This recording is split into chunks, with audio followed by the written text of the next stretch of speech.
A food labelling campaign is hoping to be the first to offer consumers a way of identifying foods which are low in added sugar. Scientists have developed a test which distinguishes between the total amount of sugar in foods and the amount that's been added. Sky's Charlotte Lomas reports. Whether it's free, refined or natural, sugar has become the big issue of our time. Nutritional experts now recommend that free sugars make up just 5% of our daily calorie intake. But mother of one Rend Plattings found doing so wasn't that easy. So she's designed a certification label to identify products that pass the low sugar test. When I looked at toddler food and baby food, things that are marketed for weaning, really, I was shocked to see the amount of sugars in them. Typical rusks, for example, they have, they say that they have 20% of the iron that your baby needs, but they've got 29 grams of added sugar in 100 grams of rusk. This box of Fruit Heroes is the first food to make the grade and obtain the SugarWise label. Other brands are now hoping to follow suit. But before they can, they must be put through strict testing, which allows scientists to tell the difference between a product's total sugar and its free sugar content for the first time. Free sugars are sugars that are added to food, as well as the sugars that are found in fruit juices, honeys and syrups. And because free sugars don't fill you up like other sugars normally do, you're more likely to overeat if you have a high free sugar diet. And also because free sugars produce a spike in insulin, you're more likely to convert those sugars into fatty deposits in your body. Health campaigners hope that clearer food labelling will help fight against the growing problem of obesity and sugar-related illnesses such as diabetes and tooth decay.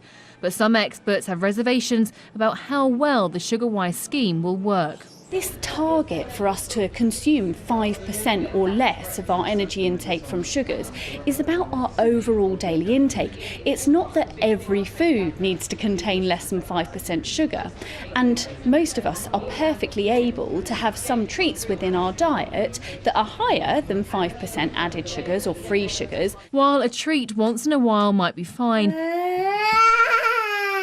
campaigners want to cut the confusion for some consumers and make it easy to see which foods truly do have no sugar. Charlotte Lomas, Sky News. Well, let's get some reaction to this. We're joined from our central London studio by cardiologist Dr. Laura Kaur. Thanks very much indeed for talking to us. How important is it to have a new system that identifies levels of sugar that's been added to what we're going to eat? I think the problem is that working out how to eat healthily has just become so incredibly complicated. So many patients I see say they are just bewildered by it. And one can see on food labelling the difference between carbohydrates and sugars, but it doesn't tell you what it's doing to your body. And that's the critical thing. If we can find systems which make it easier for people to identify the food that at least is good with low free sugars, I think it's a step in the right direction. Well, yes, because it is confusing, because we're now talking about free sugars. Are some sugars worse for you than others then? Absolutely. The government guidelines recommend that we take about half of our daily calories in the form of carbohydrates. And many people think carbohydrates and sugars are the same thing. But in fact, carbohydrates are made up of fibre, which is good for you, of starchy foods, which are healthful, and of sugars, free sugars. And these sugars go straight into your bloodstream, cause a spike in your sugar. You react by turning on insulin to pump the sugars out of your bloodstream. And importantly, you turn off the hormones which burn fat. So these free sugars are making us fatter, and they're contributing to the obesity and the diabetes epidemic. So it's not so much you have to stop all carbohydrates, but if we can reduce the free sugars, slow down the sugar levels as they get into your blood, we're going to eat more healthily, and I think it's going to make a big difference to the future problems of obesity and diabetes. So the main problem really is obesity. That's what we're fighting against, is it, when we tackle sugars? They're both connected.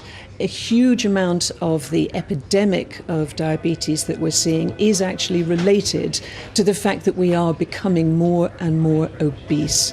And we've actually markedly reduced our fat intake. Our saturated fat intake is hugely less than it used to be. thanks to very successful marketing campaigns and the food industry. But unfortunately, it's been compensated by a huge increase in added sugars. And they don't just come as sugar, they come as honey, maltose, dextrose. There are all kinds of names that can hide sugar in foods. So honey is just as bad as a spoonful of sugar, is it? I'm afraid so. Your body reads honey and fruit juices just like sugar. It'll hit you hard. Can I just say there was a groan of disappointment when you said yes. It's impossible to find those sweet things and not feel guilty about it. How well informed do you think the public is generally about sugars and how bad they are? And can you start to see behaviours changing? Oh yes, look, I think the message about sugar has definitely got through, and the difficulty is the confusion, particularly with all the information that's out on the internet. There's just too much, and we're going to slowly understand the difference. We'll communicate the difference between the good carbohydrates and the not so good fast free sugars, in the same way that people understand that healthy oils, olive oil, avocados, nuts, they're good fats, whereas I'm afraid pastries, biscuits, cakes, they're not so good fats. And how do we encourage people to kick the sugar habit? Do you think, where do you stand on the question of giving an extra push and perhaps introducing a sugar tax, for example, making it that bit harder to be tempted by sugar? The government has delayed the discussion about a sugar tax until the summer, and I think it's really just to see if the health food industry, if the food manufacturers can actually respond to the needs of consumers to eat more healthily without necessarily introducing fiscal measures. But of course, I think it's critically important that change happens, and how that happens is up to them. Dr. Laura Kaur, thanks very much indeed for talking to us this afternoon. We appreciate it.